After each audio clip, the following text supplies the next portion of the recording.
Hello and welcome. I am Thomas Porteous and you're watching NewsX World. Let's take a look at some of the top stories. US President Donald Trump has paused tariffs on dozens of trading partners, instead imposing a blanket 10% import levy. Global stock markets have rallied after the announcement.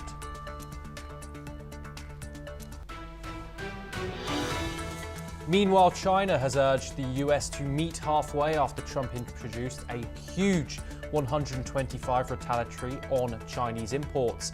The Asian nation has warned of severe impact on global economic stability following the fresh US duties.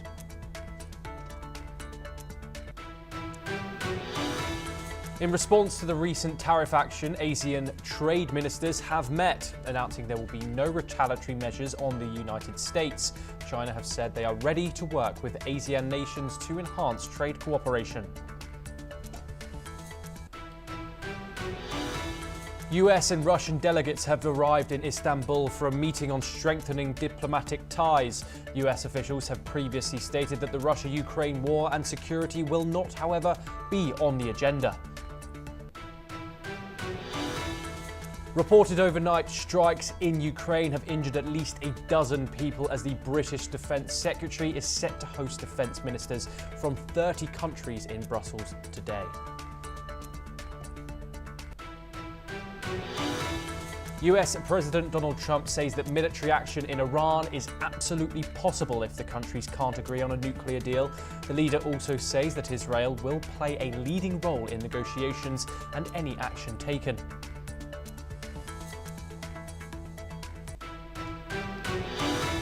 Defense Secretary Pete Hegseth says the US could revive bases with troops returning to the Panama Canal. It comes as the US and Panama signed a new defense and security pact amid what Hegseth calls growing Chinese influence in the region.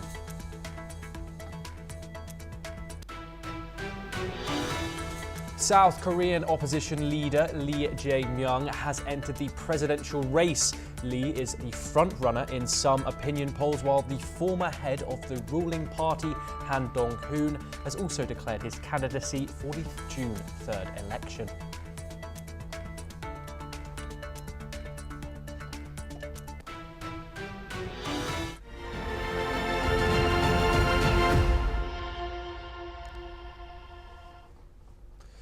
We start now with our coverage on Donald Trump's tariffs. As President Donald Trump abruptly paused higher tariffs on all countries except from China, the US dollar plunged against the euro and other main rivals. All-white EU Chief Ursula von der Leyen said the bloc will suspend a planned package of tariffs on US goods to give negotiations a chance. Asia-Pacific markets have risen following Wall Street's biggest burst of buying since 2008. Japanese markets led gains in the region, with benchmark Nikkei 225 closed higher than the previous day's closing. Taiwan's stocks closed up a record percent as tech giants TSMC and Foxconn soared almost 10% each. Australia's S&P ASX 200 soared, while South Korea's Kospi gained significant points, while Hong Kong's Hang Seng and the Shanghai Composite rose. European shares also surged, prompting a massive relief rally after days-long market rout. The Pan-European Stocks 600 opens new tab jumped significantly since the tariffs took effect on April the 2nd, up to the last close. In early trading, Germany's DAX initially gained some points, but it later came down, while the CAC 40 in Paris rose and Britain's FTSE 100 surged. Meanwhile, US futures edged lower and oil prices also declined. Chinese shares saw more moderate gains given yet another jump in the tariffs, US and China imposing each other's exports. We are now joined by Ayanaba Bayoji, correspondent for NewsX World. Ayanaba, what are the latest on those numbers today? Hello Tom, let's take a look at the market numbers. Moving on to Europe, the markets have been very volatile today because, of course, Trump has announced a 90-day pause on the tariffs that were imposed on 2nd of April. Let's first go to IBEX 35, which is the stock market index of Spain. We can see that currently it stands at 12,375.80 points. It has gained 578.20 points and 4.91% in the last hour. Moving on to FTSE, which is the stock market index for United Kingdom. It currently stands at 7,985.23. We can see that the numbers are rapidly changing. It has also gained 306.10 points.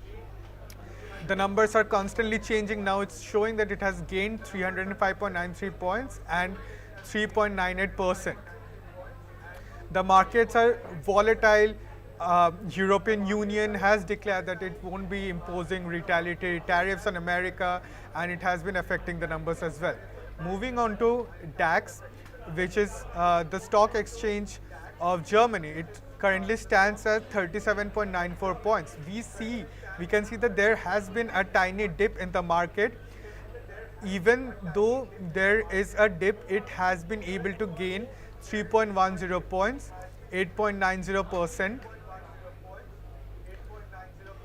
Moving on to CAC, which is the stock market index for France.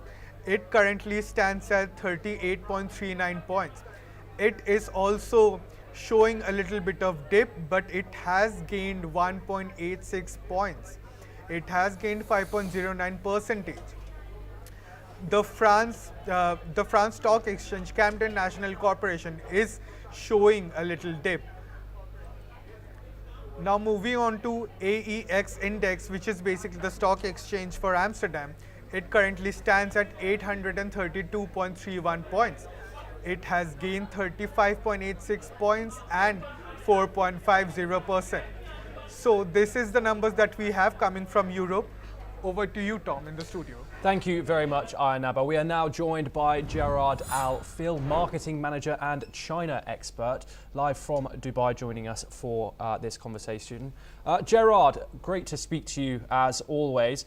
What's your perspective on this current, U-turn, pause, how you'd like to call it, and on Donald Trump's tariffs on all countries apart from Beijing, and also the way that the markets have reacted to it? Thank you, Thomas. I think what we see now is what Prussian General Clausewitz called the fogs of war. When there's a conflict starting, then there's a fog you don't see really clearly, and now the fog disperses and you can see a better picture. We see markets rebounding, of course, with this 90-day pause for tariffs, also from the European Union. Of course, it's natural that markets now rebound. As you said earlier, there was a strong rebound in Europe, but this could not be sustained. I think it's now still, for example, DAX, the German index, the bellwether, which reflects the performance of 30 major German companies, is up 5%. Almost the French CAC 40 index, the same, 5%. They almost rise now on lockstep. I think the coming years will be a good time for stock pickers. Those companies which are good at AI, which do have good trade relations with China and the US, will outperform. In the last 5 years after the rebound of the pandemic, you could be just invested in the market, in the whole market, with an ETF, an exchange-traded fund. Invest in the index, lay back, and you get the gains. Now the coming years will be a good time for stock pickers, good trade relations, good sales in both East and West, and those which are those who invest in AI and tech. Now, coming back to your question, the fogs of war also disperse. We will see more trade deals. News came out today that there are already talks starting between Vietnam and the US. Vietnam is a good country for China also to go around any trade barriers. So the talks start. President Trump has brought people back to the negotiation table, and they will now queue up one by one. The coming weeks will be quite interesting to watch.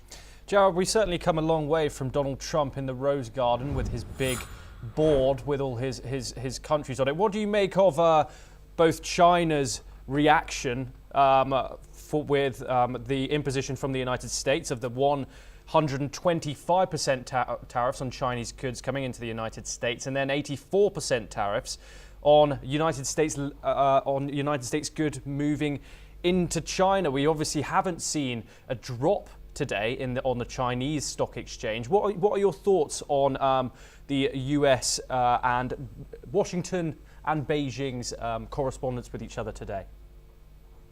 Right, I think it's the old game, who blinks first. China said, we will fight to the end, we will not back down. So now there will be talks, definitely. There will be even a summit between President Donald Trump and Chinese paramount leader Xi Jinping. When this will happen, we don't know.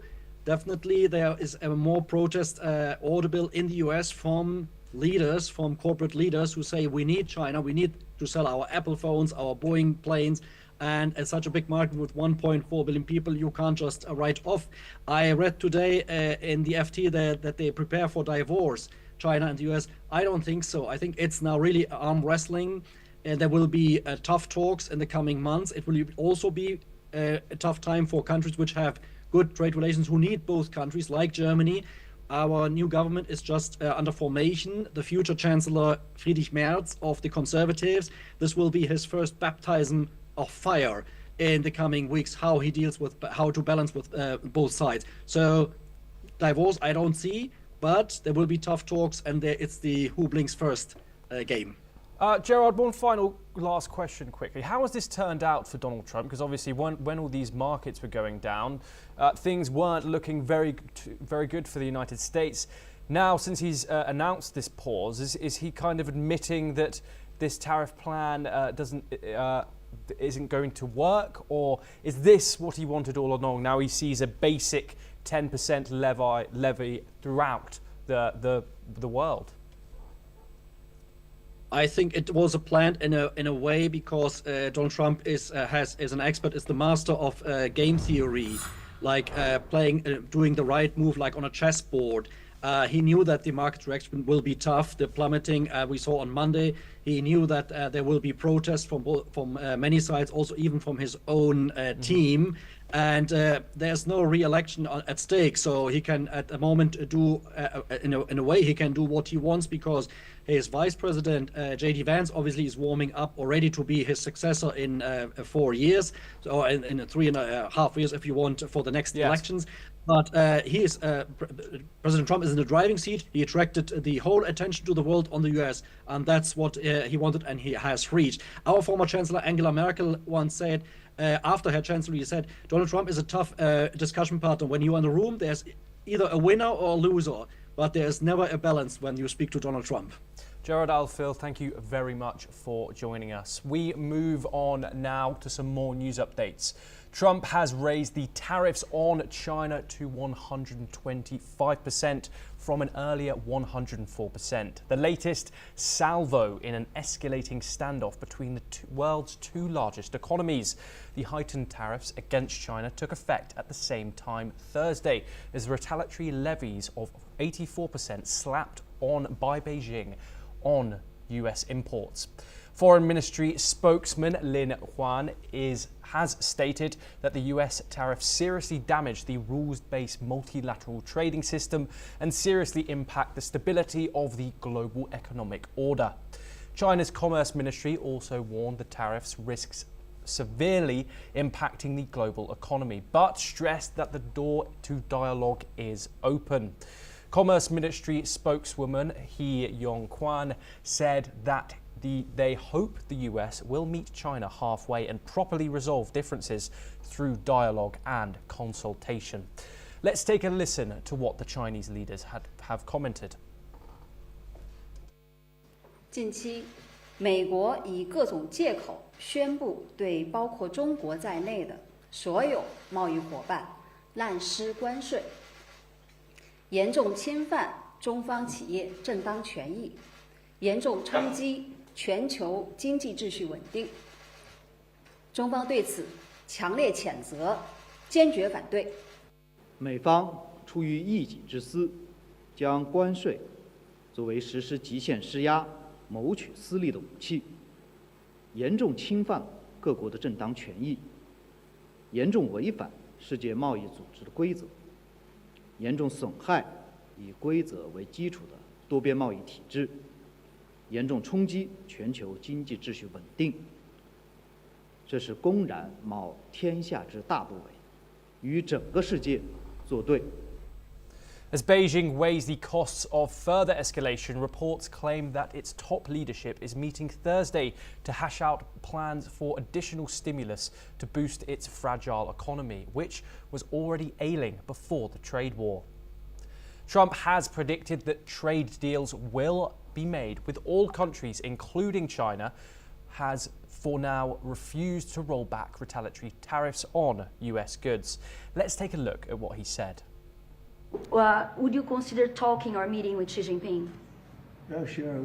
He's a friend of mine. I like him. President Xi, I like him, I respect him. But they haven't treated our country right. Sure, I'd meet with him.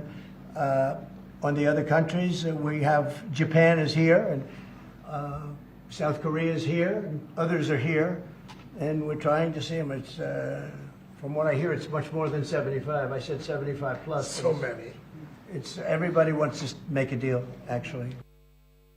Furthermore, China's film administration said on Thursday it would moderately reduce the number of US films it imported into the country. A statement from the film administration said that the wrong actions of the US government will reduce the favourable impressions of domestic audiences on American films. Thus, they will follow the law of the market and moderately reduce the imports. We are now joined by Andrew K.P. Leung, independent China strategist located in Hong Kong, to discuss this further. Thank you very much for joining us, Andrew, as always. Andrew, what do you think of today? What do you think of both the actions of China and the United States? China have said they are willing to meet the US halfway in their trade negotiations, tariff imports. What do you make of it all, and what effect is that these two global economic superpowers going to have on the rest of the world? Well, first of all, let's face it. I mean, the whole world, most of the media focuses only on Trump's tariffs on goods, because, of course, on trade in goods, America, of course, suffers a huge deficit. But trade in services, America enjoys a huge surplus vis-a-vis China and many other countries. But that side of the equation is totally ignored. So that's the first dynamic we've got to pay attention to. The second, of course, is much more fundamental. I mean, the whole idea of comparative advantage, where no country can produce everything and they export those products or services which they have comparative advantage. For example, in the United States, their high technology, their patents in services, or their Boeing aircraft, but they've got to import a lot of stuff from other countries, and consumer products, of course, and which are produced in very high quality, well, including electric vehicles, very high quality at a fraction of the cost, because the costs in the United States are hugely much higher. So these are the dynamics people seem, a lot of the rhetoric seems to be missing. But on in the increasing trade friction between the United States and China, we're seeing that, I think that Beijing is seeing that it is the Trump blinks first. He's pausing. In the beginning, he said, we'll never roll back the tariffs, but now all of a sudden he's pausing for 90 days because there is a big market turmoil out there threatening the entire bond market. And I think some of his closest advisors are putting pressure on him, putting the cards on the table. And that's why he's pausing these tariffs for all of the other countries except China for 90 days. But then it exposes the whole relatively less than robust negotiating position of the United States, because after all, vis-a-vis China, the United States depend on China much more than the other way around, apart from aircraft, as I mentioned, and even agricultural products, of which China is the Americans' biggest customer. China can always buy these agricultural products from Brazil or even from Russia.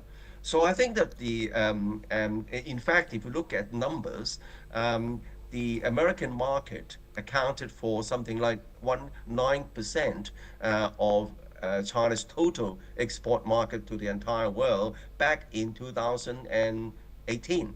But now it's down to something like 14 to 15%. So I think that China is now in a much, and also China's been preparing for this ever since Trump 1.0, pivoting towards self-reliance and growing its domestic economy. But above all, China, I think, highlights the very important point that no country should be put in the position of a supplicant in the kind of negotiations. That's what Trump wants. He's imposing, tremendous tariffs so that everybody is begging for his mercy. Yes. Expression "kissing my A," This is... But I think that China highlights the importance of standing on your own 2 feet. But of course, it depends on your own strength. I mean, poor countries like Madagascar, for example, have very little negotiating position with the United States. So I think that's what we are seeing. But people talk about tariffs and trade, forgetting that this is only the first wave. The next wave is coming very soon, because Trump wants to bring back not only manufacturing jobs to the United States. The entire manufacturing ecology in the United States have been hollowed out, for decades, outsourcing to other countries, resulting in anger of the poorly paid jobs that are left over, and hence this make America great again. But what is more important is shipping. Because shipping is very important part of international trade. Very stringent rules are already being drawn up in the White House, imposing huge levies on China ships made in China to any port either controlled by the United States or possibly invested by the United States. Hence, this Hutchison deal with Hutchison ports, 54 ports around the world, Andrew, not just Panama. Andrew, how do you analyze Trump's kind of diplomacy, his public statements, his social media posts in this whole tariff saga?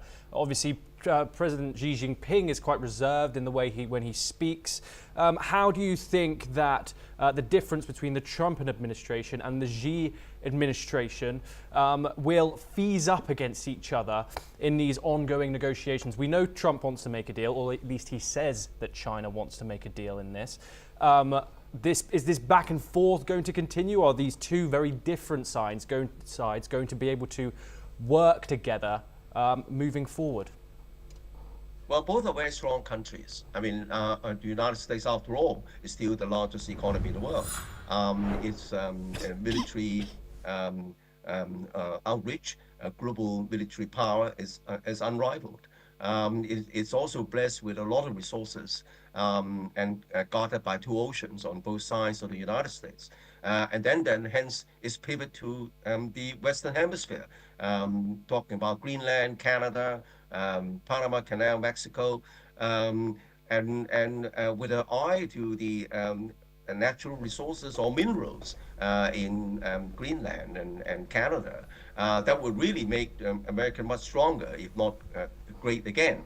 But also Trump is trying to project his power in the Asia Pacific through offshore balancing, relying on some countries like Australia and to a certain extent India and South Korea and Japan to contain China, and using the dominance of the US dollar to exert dividends from all other countries. But that's what he wants. And above all, he wants to bring shipping back, because shipping affects not only trade, but the US Navy. America is only building 1 out of 1,000 ships around the world. So this cannot be allowed to go on.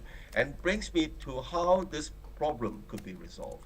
because the China's manufacturing is so competitive, including electric cars. Even though you lump on tariffs above 20 or 30% or even higher, the Chinese cars are very, very competitive because it's very, very good value for money. Not just cheap, but also high technology, very well designed. But that's not very good for China if you push it too far, because it's going to estimate all the car industries, not only United States but also Europe. The way to go about it is similar to what is happening to a relatively small car company in the United Kingdom. I'm talking about those black cabs, and half of them are now produced by a company based in Coventry, but that company is owned by China. So using this model, some of the Chinese car manufacturing production could be moved to Europe, then to be moved to the United States. And I think Trump welcomes investments. And I think with someone like Elon Musk, this could well happen. Andrew KP Lung, thank you very much for joining us. We now move on. In latest updates, EU Chief Ursula von der Leyen announced that the bloc will pause a planned package of tariffs on US goods to give negotiations a chance. On the other hand, US and Vietnam have agreed to start a trade agreement talks following Trump's pause on the tariffs. Vietnam's Deputy Prime Minister Ho Duc Phoc emphasized the need for a mutual trade framework, with both countries trading nearly $150 billion last year. US Trade Representative Greer confirmed discussions on strengthening economic ties. Vietnam offered to cut tariffs on US goods to 0%, but the White House deemed it insufficient. Spain's Prime Minister Pedro Sanchez, US, called President Trump pause tariff on tariffs an open door for negotiation in Ho Chi Minh City, Vietnam on Thursday. Meanwhile, Indonesia's Finance Minister Sri Mulyani Indrati had said that planned US tariffs could reduce Indonesia's potential growth by 0.3% to 0.5%. She added that Indonesia welcomed the 90-day pause on tariffs as it was provided an opportunity to mitigate or avoid the downside risks from the tariff to economic growth. She also said that the country would use that time to come up with a framework of cooperation that was mutually respected by other countries. Indrawati commented on the recent pressure on Indonesia's currency, the rupiah, which is at all-time lows, and said that it was temporary, that the government remains focused on indicators such as corporate debt and government-to-debt GDP. On the other hand, Taiwan's foreign minister said on Thursday that Trump's 90-day pause on most tariffs give Taiwan breathing room for more in-depth talks, as the island hopes to take advantage of the huge US market. Taiwan had been due to be hit with a 32% tariff, sending its stock market plummeting, though the key semiconductor industry was excluded. Here's what the foreign minister had to say. 现在多了90天时间，我们可以更详细深入的来谈台美的经贸合作。那我们希望这不只是一个被动的回应的川普的对等关税，我们希望能够开启台美在经贸关系上，特别是赖总统提到的台湾投资美国队。那我们希望能够借由美国的庞大的市场。 他们有很好的科技、资金跟人才，那结合成台美联队这样一个联合舰队的方式。我们现在已经有传达，那对方也表示有接到我们这个的讯息，那也有回应所以有关于详细的谈判的内容跟方式我们就透过现在双边建立的。 Thailand's finance minister stated that Thailand was prepared more economic stimulus focused on creating jobs, adding that the pause would give officials more time to prepare a response. We want to negotiate. We want to talk. We appreciate that you have brought this pause on so-called reciprocal tariffs, and we in turn are now pausing our proposed countermeasures in order that we have the maximum space to consult with our member states, consult with our industry and negotiate with the US We're ready to make deals. We're now joined by Dr. Jayjit Bhattacharya, President of the CDEPR, located here in New Delhi, to discuss this further. Dr. Bhattacharya, obviously this whole tariff saga has spanned a week, over a week now, has moved from over 10% tariffs to all over the world, to now a base 10% for the next 90 days for most countries apart from China. What do you think of this move from Donald Trump? Do you think this was his plan all along, and do you think people and the state of the global economy is going to be better because of this move? So I really don't have an insight into what was President Trump's vision, or what was his plan, or what does he really plan to do in the next 90 days. But the impact is that it is not assuaging the real economy in that sense. So the stock market might bounce back with the bet that there will be a more aligned set of decisions in the next 90 days and post that. But if you look at supply chains, there is an uncertainty in terms of goods getting stuck. So if goods are sent out in the next 90 days with the assumption that the 10% tariff will hold and there won't be any additional tariff, if goods are supplied on the 85th day and it's still at high seas and it lands on the US shores on the 91st day, what will the tariff be is unknown. And so there is going to be still a real impact on the global GDP. There still will be headwinds, or what others are trying to call it as a recessionary pushback that will happen to the global growth because of the uncertainty that's got unleashed. Now that uncertainty is now going to exist for 90 days. So is anyone going to set up new manufacturing plants? No. Are they going to set up new logistical supply chain solutions? No. Will they set up new warehouses? No. None of these actions or activities will happen. There'll be no reach out to a bank for funding for new capacities to be built up for global trade. So there is going to be a freeze for the next 90 days. What will essentially happen is what was planned to be exported to US or imported from US will quickly be done in the next 90 days. Maybe a bit of a stocking up will done, but they will make sure that the stocks become zero by the time the 90 days are over. So we still have a very detrimental effect of the steps that have been taken, and the fact that there is still no clarity as to when there will be an equilibrium in terms of global tariffs. And so it's going to impact global trade very significantly. Dr. Jayjit Bhattacharya, thank you so much for joining us. Unfortunately, we have run out of time. That is all we have time for, and we will continue to bring you more news updates from around the world. Thank you.